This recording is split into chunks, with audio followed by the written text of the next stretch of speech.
민수기 14장 1절부터 10절 말씀 제가 봉독합니다. 온 회중이 소리를 높여 부르짖으며 백성이 밤새도록 통곡하였더라. 이스라엘 자손이 다 모세와 아론을 원망하며 온 회중이 그들에게 이르되 우리가 애굽 땅에서 죽었거나 이 광야에서 죽었으면 좋았을 것을 어찌하여 여호와가 우리를 그 땅으로 인도하여 칼에 쓰러지게 하려 하는가? 우리 처자가 사로잡히리니 애굽으로 돌아가는 것이 낫지 아니하랴. 이에 서로 말하되 우리가 한 지휘관을 세우고 애굽으로 돌아가자 하매 모세와 아론이 이스라엘 자손의 온 회중 앞에서 엎드린지라. 그 땅을 정탐한 자 중 눈의 아들 여호수아와 여분네의 아들 갈렙이 자기들의 옷을 찢고 이스라엘 자손의 온 회중에게 말하여 이르되 우리가 두루 다니며 정탐한 땅은 심히 아름다운 땅이라. 여호와께서 우리를 기뻐하시면 우리를 그 땅으로 인도하여 들이시고 그 땅을 우리에게 주시리라. 이는 과연 젖과 꿀이 흐르는 땅이니라. 다만 여호와를 거역하지는 말라. 또 그 땅 백성을 두려워하지 말라. 그들은 우리의 먹이라. 그들의 보호자는 그들에게서 떠났고 여호와는 우리와 함께 하시느니라. 그들을 두려워하지 말라 하나 온 회중이 그들을 돌로 치려 하는 때 그때에 여호와의 영광이 회막에서 이스라엘 모든 자손에게 나타나시니라. 아멘. 이스라엘 백성을 대표해서 12명의 정탐꾼이 가나안 땅을 40일을 정탐하고 돌아왔습니다. 13장 25절 이하에 보면은 그들이 돌아와서는 거기에서 가져온 과일을 보여주고 그리고 하는 말이 인정을 합니다. 과연 젖과 꿀이 흐르는 땅이라고 인정을 합니다. 그런데 거기다가 뭔가를 첨가를 했습니다. 자기들의 생각을 첨가했습니다. 뭐라고 했냐면 그런데 그 땅 거주민은 강하고 성읍은 견고하고 힘이 크고 안악자손, 말하자면 거인들이 굉장한 거인들이 살고 있더라. 이걸 보탰습니다. 그런 부정적인 보고를 하니까 갈렙이 그 자리에서 바로 말합니다. 우리가 곧 올라가서 그 땅을 취하자. 능히 이기리라. 그러니까 또 함께 다녀왔던 다른 사람들은 반대 의견을 내놓습니다. 우리는 가봐야 이길 수 없다. 그들은 우리보다 강하다. 그리고는 그 땅을 악평하면서 말하기를 그 땅은 사람을 삼키는 땅이다. 얼마나 큰 거인들이 사는지 아느냐? 우리 덩치는 그들한테 비교하면 메뚜기다, 메뚜기. 이런 보고가 있고 나서 오늘 읽은 민수기 14장에 보면 이스라엘 백성 전체가 밤새워서 통곡을 합니다. 소망이 없어졌다는 거죠. 가나안 땅 하나를 바라보고 여기까지 그렇게 참고 왔는데 막상 가서 정탐을 해보니까 보고를 들어보니까 이건 갈 땅이 아니다. 이런 결론이 났기 때문에 소망이 끊어졌다고 밤새도록 통곡을 합니다. 차라리 애굽 땅에서 죽었든지 이 광야에서 오는 도중에 죽었으면 좋았을 것을 하나님은 왜 우리를 그런 땅으로 인도해서 칼에 맞아 죽게 하는가? 우리 자식들은 가면은 사로잡힐 거야. 애굽으로 돌아가는 게 차라리 낫겠어. 우리 지휘관 하나를 뽑아서 세우고 우리 돌아가자. 이러면서 그냥 밤새도록 통곡을 하면서 그런 정말 의견을 내놓았습니다. 그때 여호수아와 갈렙이 그들의 마음을 찢는 심정으로 옷을 찢으면서 말렸습니다. 우리가 정탐한 땅은 심히 아름다운 땅이다. 그 땅을 우리에게 주신 분은 하나님이시다. 그 땅은 젖과 꿀이 흐르는 땅이다. 9절 오늘 읽은 말씀 민수기 14장 9절을 같이 읽겠습니다. 다만 여호와를 거역하지는 말라. 또 그 땅 백성을 두려워하지 말라. 그들은 우리의 먹이라. 그들의 보호자는 그들에게서 떠났고 여호와는 우리와 함께 하시느니라. 그들을 두려워하지 말라 하나. 여호와를 거역하지는 말라. 하나님을 거역하지 말라. 지금 여기까지 와가지고 가지 말자 돌아가자 하는 얘기는 하나님을 거역하는 것이다. 하나님은 올라가라고 하셨는데 올라가라. 내가 너희에게 주는 땅이다 하시는데 못 올라간다고 버티고 뒤로 가겠다고 하는 것은 하나님을 거역하는 거니까 하나님을 거역하지는 말라. 그리고 그 땅 백성을 눈에 보이는 그대로 보고 두려워하지 말라. 그들은 우리의 먹잇감이다. 왜냐하면 그들에게는 보호자가 없고 우리의 보호자는 하나님이 함께 계시지 않느냐. 그들을 두려워하지 말라. 그렇게 당부를 했죠. 그러나 그들은 듣지를 못했습니다. 이 가나안 땅을 하나님이 종살이하던 이스라엘 백성들에게 차지하도록 주셨는데 이건 정말 하나님이 어느 날 갑자기 그냥 스치는 생각으로 준비한 그런 게 아닙니다. 갑자기 스치는 생각에 얘들한테 가나안 땅을 줘야 되겠다. 가자. 그런 게 아닙니다. 에스겔 20장 6절에 보면 그날에 내가 내 손을 들어 그들에게 맹세하기를 애굽 땅에서 인도하여 내어 그들을 위하여 찾아두었던 땅, 그들을 위해서 일찌감치 찾아두었던 땅이다. 곧 젖과 꿀이 흐르는 땅이요 모든 땅 중에 아름다운 곳에 이르게 하리라. 그렇게 약속을 하셨는데도 불구하고 그들은 못 알아들었다는 얘기죠.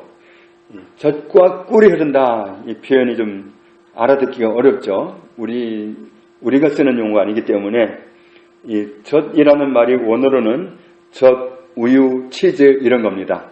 그러니까 소에서 나오는 우유, 치즈 이런 종류를 말합니다. 그런 게 넘쳐난다는 얘기는 그 땅이 짐승을 기르기에 좋은 땅이다 이런 얘기죠. 정말 지금까지 그렇게 자유를 누리지 못하고 자기 거라고는 아무것도 할 수 없었던 그들을 정말 마음껏 방목하고 마음껏 짐승을 길러서 풍성한 삶을 살아갈 수 있도록 하나님이 예비하신 땅이다. 그런 뜻입니다. 또 꿀이 흐른 땅이라 그랬는데 특히 그 지역에는 꿀이 흔한 지역입니다. 꿀은 그 당시에 특산품으로 수출을 했습니다. 그 꿀이 그 당시에는 왜 그렇게 중요했느냐 하면 그때만 해도 설탕이 없었기 때문에 감미료로 설탕 대신에 꿀을 많이 썼기 때문에 그 당시의 꿀은 지금의 꿀보다는 훨씬 중요합니다. 그야말로 감미료 역할까지 해야 했기 때문에 매우 중요했고 그건 귀중한 것이었습니다. 그런데 그런 소중한 것들이 넘쳐난다는 건 정말 풍성한 삶을 살 수 있는 그런 아름다운 땅을 하나님이 예비해 주셨다. 그런 말입니다. 그러니까 거기에 가면 정말 너희가 마음 놓고 살 수 있다. 이런 말씀이죠. 출애굽기 2장 끝부분을 보면 이스라엘 백성들은 애굽 사람들이 시키는 종살이가 너무 혹독해서 그리고 정말 그 이스라엘 백성을 멸종시키기 위해서 사냥이가 태어나면 무조건 죽이라고 했습니다. 산파들이 그 말을 안 들으니까 이제는 하수에다가 의무적으로 던지도록 자기가 낳은 피덩이 아이를 집어 던지도록 그렇게 법을 만들어놨기 때문에 정말 민족이 몰락할 그런 위기 그리고 삶은 종살이로 버겁고 이런 삶 때문에 정말 견딜 수가 없어서 하나님께 그들이 부르짖어서 기도했습니다. 그 응답으로 하나님이 가나안 땅으로 그들을 이끄시기로 했는데 그건 정말 앞에서도 말씀드린 것처럼 하나님이 어느 날 갑자기 스치는 생각으로 그 땅을 말씀하신 게 아니라 일찌감치 준비해 두신 땅이라는 사실을 얼마나 많이 강조하시는지 모릅니다. 출애굽기 2장 24절에 하나님이 그들의 고통 소리를 들으시고 하나님이 아브라함과 이삭과 야곱에게 세운 그의 언약을 기억하사 그러니까 가나안 땅은 정말 애굽에 종살이하던 그들이 부르짖으니까 그때 말씀한 게 아니라 아브라함에게 말씀하셨고 그의 아들 이삭에게 말씀하셨고 그의 아들 야곱에게도 거듭거듭 약속하셨던 땅이다. 출애굽기 33장 1절에 여호와께서 모세에게 이르시되 너는 내가 애굽 땅에서 인도하여 낸 백성과 함께 여기를 떠나서 내가 아브라함과 이삭과 야곱에게 맹세하여 내 자손에게 주기로 한 그 땅으로 올라가라.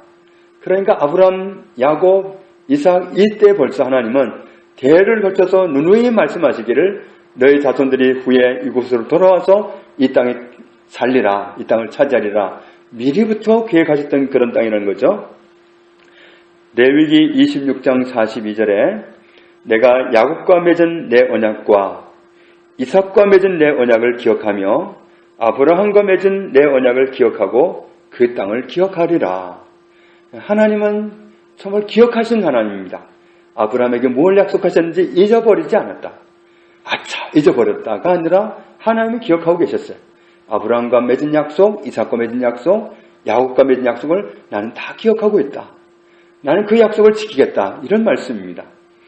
신명기 9장 5절에 네가 가서 그 땅을 차지함은 내 공의로 말미암음도 아니며 내 마음이 정직함으로 말미암음도 아니요 이 민족들이 악함으로 말미암아 내 하나님 여호와께서 그들을 내 앞에서 쫓아내심이라. 여호와께서 이같이 하심은 내 조상 아브라함과 이삭과 야곱에게 하신 맹세를 이루려 하심이니라. 하나님이 하신 약속 때문에 일을 하신다는 거예요.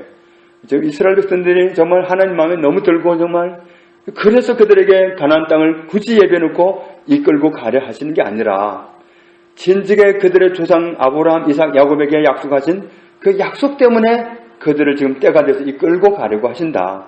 이런 말씀입니다. 그러니까 하나님은 약속을 기억하시는 하나님이십니다.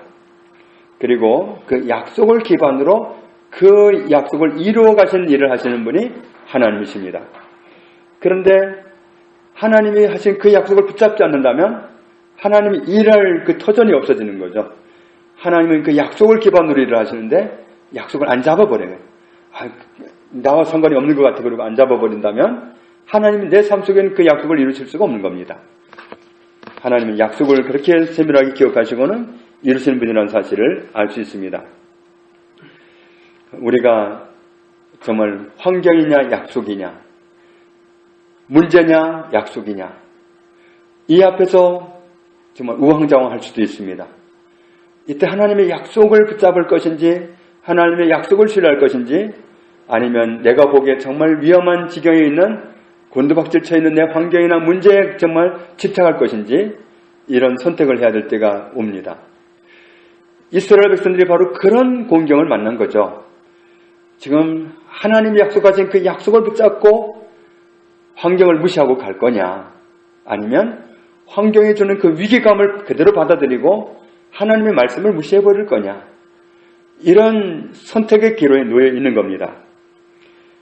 그들이 말씀으로 환경을 해석하느냐 아니면 환경이나 문제를 가지고 하나님의 말씀을 해석하느냐 이 선택이 하늘과 땅 차이입니다. 말씀으로 환경을 해석한 여호수아와 갈렙은 그 땅을 하나님의 약속대로 들어갔습니다. 그러나 정말 그 현명하게 너무도 현명한 판단이었죠. 환경이 그렇다면 갈 수 없지. 이 정말 예리하고 명철한 판단력으로 그 환경을 보는 그 관점을 가지고 말씀을 판단해 버렸습니다. 하나님이 그렇게 약속했다 하더라도 환경을 보니 그게 아니지 않느냐. 그러니 못 간다. 이렇게 해서 환경에 대한 해석 거기에 매이니까 하나님의 약속은 무시가 되어 버렸습니다. 하나님의 약속을 붙잡지 못한다면 하나님의 약속이 나와 상관이 없습니다.